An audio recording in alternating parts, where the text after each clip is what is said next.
पहली प्रोसेस के लिए तरबूज को 8 टुकड़ों में विभाजित करेंगे।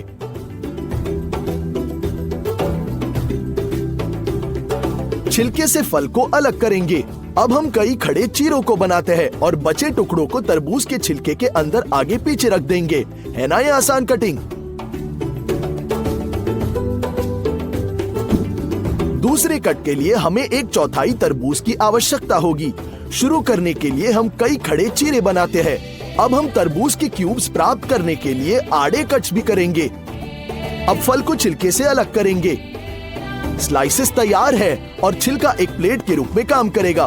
तरबूज के क्यूब्स को कांटे से उठाना बेहद आसान है। तीसरे प्रोसेस के लिए तरबूज को आधे में विभाजित करेंगे। मेज पर एक हिस्सा बिछाकर फिर से स्क्वायर कट्स करेंगे। इस तरह हमें मिलेंगे तरबूज पीसेस जो हाथों से लेने के लिए आसान है। छिलके को वापस रखा जा सकता है। इस बार हम आधा तरबूज लेंगे और धीरे धीरे उसमें से सभी छिलका निकालेंगे।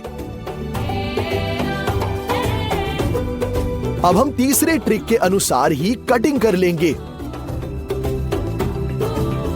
एक गहरी कटोरी लेकर तरबूज को इसके साथ कवर करेंगे और इसे पलट देते हैं। अब पूरा तरबूज प्लेट में है। सुविधा के लिए इन सभी टुकड़ों में हम डंडियां चिपका देंगे। वाह, स्वादिष्ट है। पांचवी प्रोसेस के लिए तरबूज का आधा हिस्सा लेंगे और इसे लंबाई में 3 भागों में विभाजित करेंगे। 3 भागों में से प्रत्येक पर छड़ी चिपकाएंगे। अब हम बीच में कट्स करेंगे ताकि प्रत्येक छड़ी का अपना टुकड़ा हो। अब हम उन्हें एक प्लेट पर रख सकते हैं और उन्हें मेज पर परोस देंगे। आपके हाथ बिल्कुल साफ। एक कॉइन तरबूज पीस बनाने के लिए क्या करना है? सिक्के से थोड़ा जोर देंगे तो तरबूज का छिलका खुद फट जाता है। तरबूज की सरकमफ्रेंस पर हम एक बड़ा सा चीरा बनाते हैं और अब जोर से अपने हाथों से चीरे पर शक्तिशाली झटका देंगे। हम एक चम्मच का उपयोग कर सकते हैं या अपने हाथों से भी खाएंगे, और भी स्वादिष्ट है ना? और 7वां तरीका वास्तव में बहुत ही असामान्य होगा। इस ट्रिक के लिए हमें एक ही आकार के 2 तरबूज चाहिए।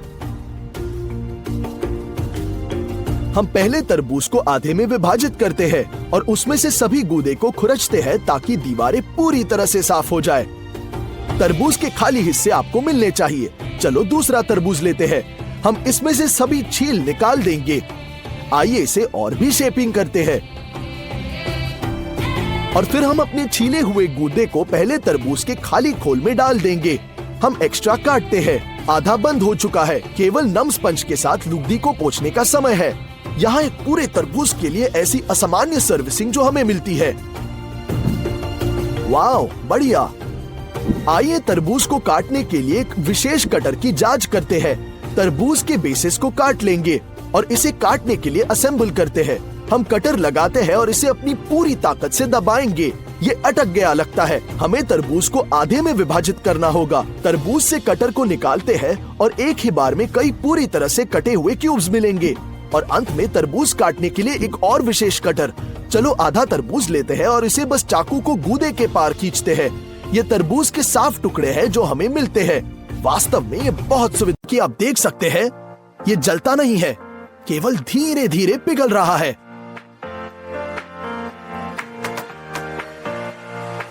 फिर हम इसकी राख लेंगे और इसमें चीनी डुबोएंगे।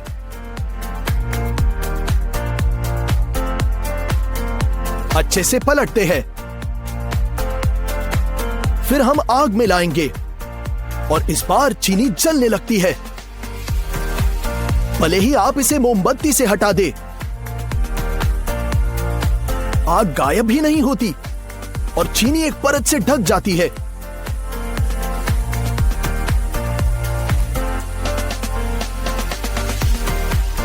और फिर फट जाती है, ऐसे ही।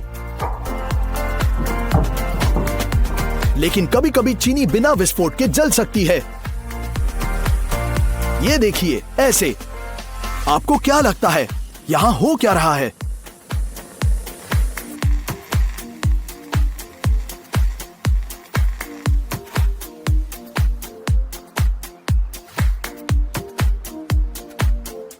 अब हम चीनी के साथ गिलास को भरेंगे ऊपर तक और फिर इसे गर्म पानी में डुबो देंगे। थोड़ी देर बाद चीनी पानी में घुल जाती है 10 मिनट बाद पूरी घुल जाएगी और कुछ तल पर पड़ी रहती है।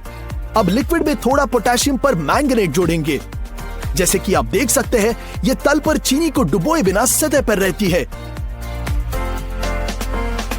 भले ही हम इसे हिलाएं, रंग सतह पर ही रहेगा। साधारण पानी में पोटेशियम परमैंगनेट तुरंत नीचे की ओर जाता है और पानी के साथ मिल जाता है। हम कितना भी मिक्स करें, परिणाम वैसे ही रहता है। और 20 मिनट के बाद लिक्विड भूरा हो चुका है। हालांकि चीनी के साथ कुछ नहीं बदलता। आइए एक गिलास में हरी डाई और दूसरे में आयोडीन मिलाने की कोशिश करेंगे और हिलाएंगे और वैसे ही परिणाम मिलेगा। और अब एक ट्रिक करते हैं, ध्यान से देखना। चलो एक नंबर चुनते हैं और इसे एक शुगर क्यूब पर लिखेंगे। हम इसे पानी में फेंक देते हैं और अच्छे से हिलाएंगे। अब हम पानी पर अपना हाथ पकड़ते हैं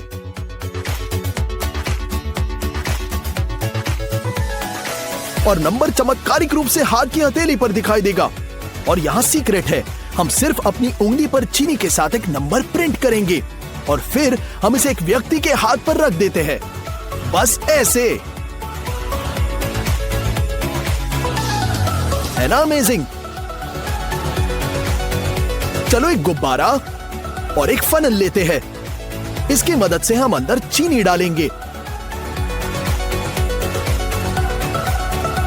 चलो सोडे की बोतल लेंगे और गर्दन पर हमारे गुब्बारे को खींचते हैं। चीनी फैलाने की कोशिश करेंगे। अब हम हिलाते हैं और देखते हैं कि फोम और गैस जल्दी से गुब्बारे को कैसे भरते हैं। उफ, ये तो बह गया। आइए इसे अन्य सोडाओं के साथ आजमाएंगे।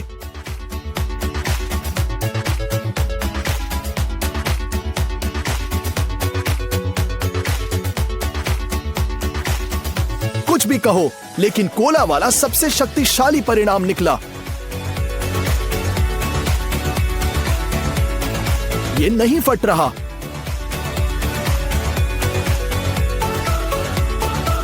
एक बेकिंग शीट पर एक लकड़ी का बोर्ड रखेंगे और उस पर थोड़ी चीनी डालते हैं। इसमें एक सूखा पोटेशियम परमैंगनेट जोड़ेंगे। हम इन पदार्थों को एक लकड़ी की छड़ी के साथ मिलाएंगे और फिर हम इन्हें कुचलने लगते हैं, बिल्कुल अच्छे से। उन्हें एक होमोजेनस डस्ट में बदल देते हैं। बहुत अच्छी तरह से कुचलना है और प्रेशर और आग लग जाती है। क्या शक्तिशाली लो है। किसी भी केस में घर पर ना दोहराए, ये बहुत खतरनाक हो सकता है।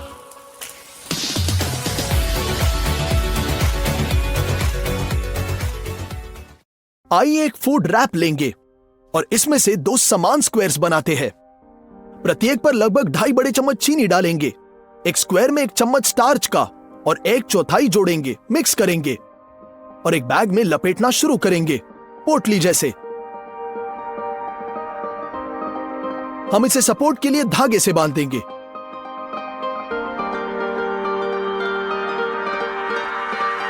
हम दूसरी पोटली के साथ भी यही करेंगे, लेकिन एक अलग रंग के धागे के साथ। एक्स्ट्रा काट लेंगे और दोनों बैगों को एक कटोरी पानी में 30 मिनट के लिए रख देते हैं। फिर उन्हें बाहर निकालते हैं। अब पानी के साथ कंटेनर में आयोडीन जोड़ेंगे और इसे डिसॉल्व करेंगे।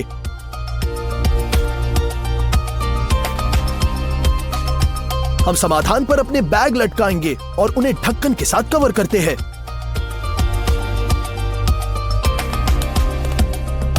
बारह घंटों के बाद चेंज दिखाई दे रहा है। स्पष्टता के लिए चीनी खोलेंगे। शुद्ध चीनी के साथ लगभग कुछ भी नहीं हुआ है, लेकिन स्टार्च से मिश्रित चीनी एक राख रंग में परिवर्तित हो गया।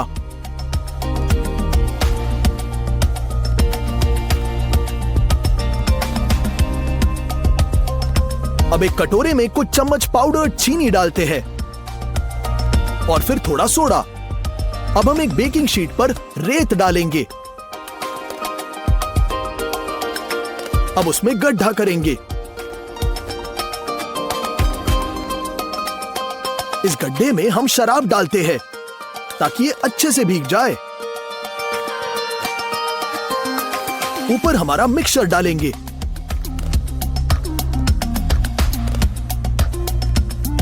इसे जलाएंगे और शराब को लाइट करते हैं। एक रासायनिक प्रतिक्रिया तुरंत शुरू होती है। मिश्रण काले मशरूम जैसे ग्रोथ में बदलना शुरू कर देता है, जैसे TV series one of us से मॉन्स्टर्स। ये डरावना दिख रहा है लेकिन साथ ही आकर्षक भी।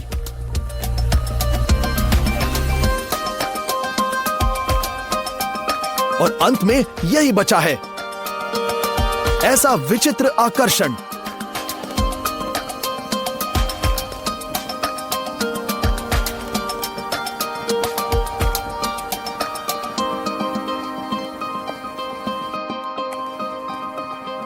है ना अमेजिंग?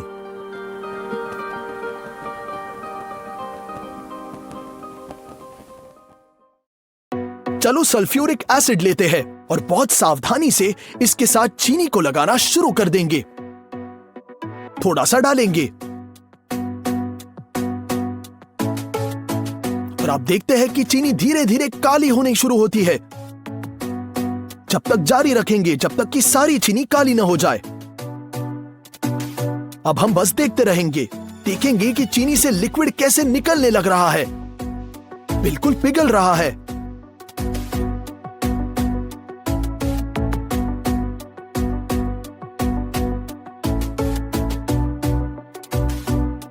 फिर ये सारा टूट जाता है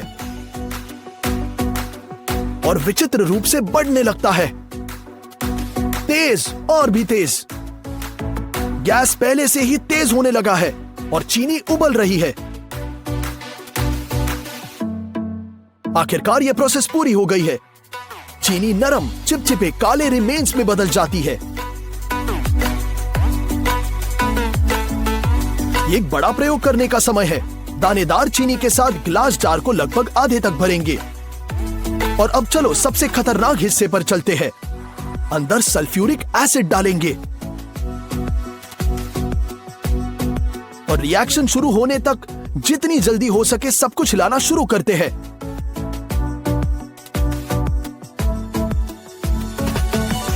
अब केवल एक सुरक्षित दूरी से निरीक्षण करना शुरू करेंगे। फिर से इंग्रेडिएंट्स धीरे धीरे काले होने लगते हैं और फिर गैस और धुआं दिखाई देता है, जिसके बाद कंटेनर से एक बड़ा काला कुछ रेंगने लगता है। कुछ हद तक बाहरी अंतरिक्ष से एक स्लग जैसे दिख रहा है। अस्पष्ट है पर बहुत अजीब है। जैसे कि आप देख सकते हैं, द्रव्यमान चीनी और एसिड द्वारा कब्जा की गई मात्रा से बहुत अधिक बढ़ गया है। चलो करीब से देखेंगे। वाह, ये तो बहुत बढ़ गया है।